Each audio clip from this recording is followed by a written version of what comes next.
Basahin natin at unawain ang panitikan sa Pilipinas noong panahon ng Batas Militar. Narito ang kasaysayan.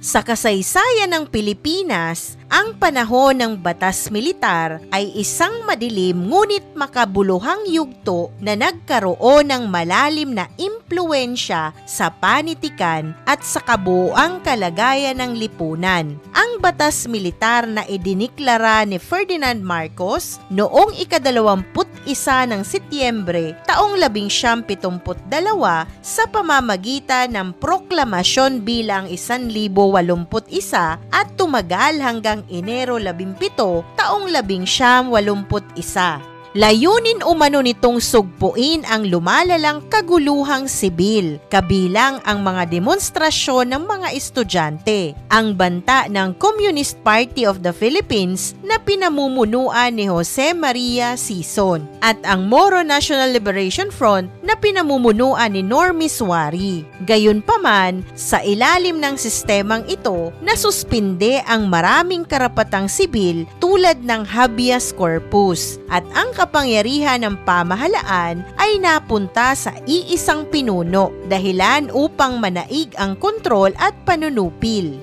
Sa larangan ng panitikan, nagkaroon ng matinding paghihigpit sa malayang pagpapahayag. Maraming aklat, pahayagan at iba pang babasahin ang ipinagbawal at ang publikasyon ng media ay isinailalim sa mahigpit na sensura. Iilan lamang ang pinayagang magpatuloy tulad ng Philippine Daily Express, Times Journal, Balita at Filipino Express. Samantalang ang ibang institusyon gaya ng ABS-CBN ay ipinasara.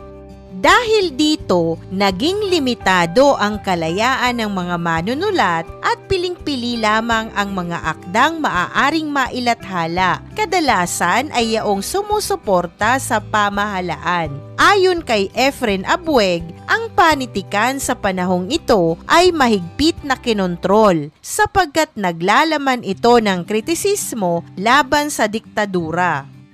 Sa kabila ng mahigpit na sensura, hindi tuluyang napigilan ang pag-usbong ng panitikan. Sa halip, ito ay naging mas matapang, mapanuri at malikhaing anyo ng pagpapahayag. Ang mga manunulat ay humanap ng mga paraan upang maipahayag ang kanilang damdamin at kaisipan. Kung minsan ay lantad at kung minsan naman ay patago o simboliko. Matapos ang pagpaslang kay Benigno Aquino Jr. noong taong 1983, lalong lumakas ang tinig ng panitikan bilang daluyan ng protesta at paglalahad ng tunay na kalagayan ng lipunan. Ang panitikan ay naging isang tahimik ngunit makapangyarihang anyo ng paglaban.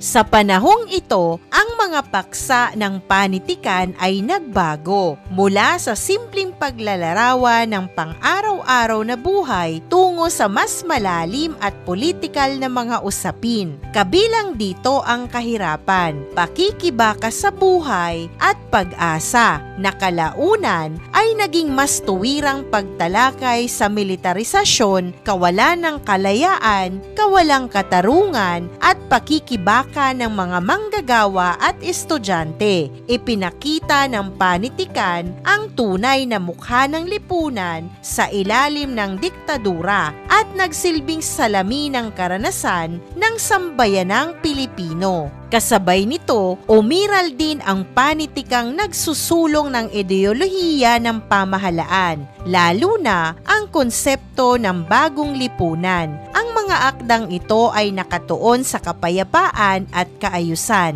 disiplina, reforma sa lupa at kaunlarang pang-ekonomiya. Sa ganitong konteksto, naging mahalaga ang paggamit ng mga slogan tulad ng "Sa ikauunlad ng bayan, disiplina ang kailangan", na nagsilbing kasangkapan ng propaganda. Ang dula naman ang naging pinakamasiglang uri ng panitikan na aktibong itinaguyod ng pamahalaan sa pangunguna ni ni Imelda Marcos na nagpasigla sa mga tanghalan tulad ng Metropolitan Theater. Ilan sa mga naitanghal na dula ay Halik sa Kampilan ni Leonardo Ilagan, Usa sa Kasalan ni Orlando Nadres at Tales of the Manuvo ni Bienvenido Lumbera.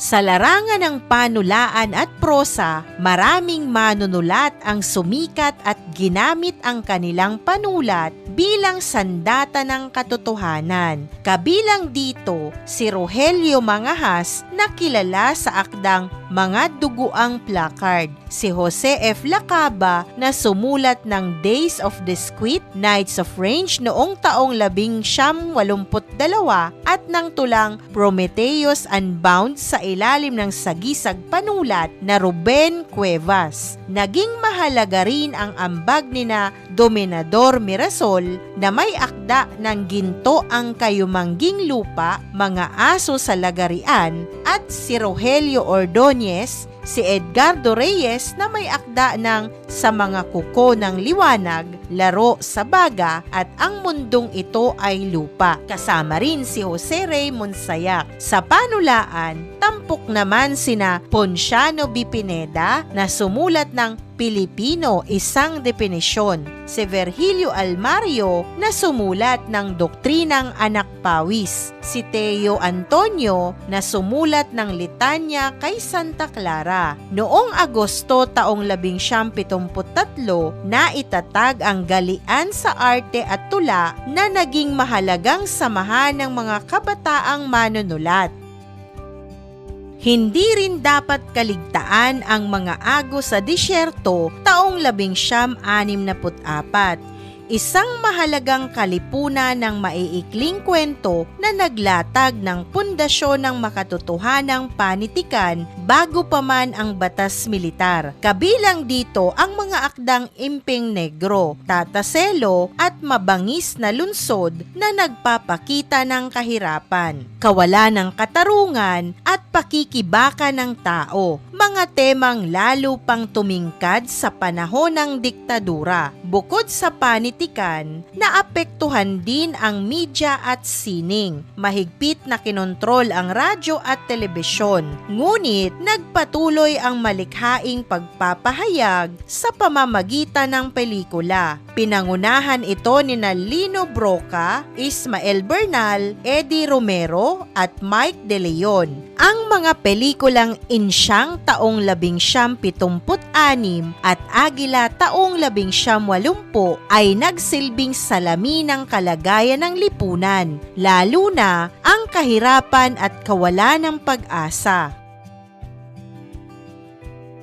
Sa kabuuan, ang panitikan sa panahon ng batas militar ay nahubog ng dalawang magkasalungat na puwersa, ang mahigpit na kontrol at sensura ng pamahalaan at ang matibay na pagnanais ng mga manunulat na ipahayag ang katotohanan. Sa kabila ng panunupil, nagpatuloy ang panitikan bilang isang makapangyarihang kasangkapan na nagpapahayag, protesta at pagmulat sa kamalayan ng mamamayan. Ito ay nagsilbing patunay na ang panitikan, kahit sa gitna ng dilim, ay nananatiling ilaw ng katotohanan at pag-asa. Sa huling bahagi ng ating aralin, dumako tayo sa mahalagang tanong at gabay na sagot tungkol sa teksto na ating binasa. Unang tanong, anong uri ng panitikan ang umiiral sa panahon ng batas militar sa Pilipinas? Narito ang maaari mong gabay na sagot. Sa panahon ng batas militar, umiiral ang iba't ibang uri ng panitikan tulad ng tula, maikling kwento, nobela, sanaysay at panitikang pampelikula at media. Gayunpaman, ang mga ito ay nahati sa dalawang anyo, ang panitikang kontrolado ng pamahalaan at ang panitikang protesta o mapanuri na lihim na malikhaing naipapahayag. Ikalawang tanong, anong paksa ng panitikan ang umiiral sa panahon ng batas militar? Narito ang maaari mong gabay na sagot. Ang paksa ng panitikan sa panahon na ito ay umiikot sa kahirapan at pakikibaka sa buhay, pag-asa ng mamamayan, militarisasyon at diktadura, kawalan ng kalayaan at karapatan, kawalang katarungan at pakikibaka ng manggagawa at estudyante. Sa kabuuan, ang panitikan ay naging salamin ng realidad at protesta laban sa sistema.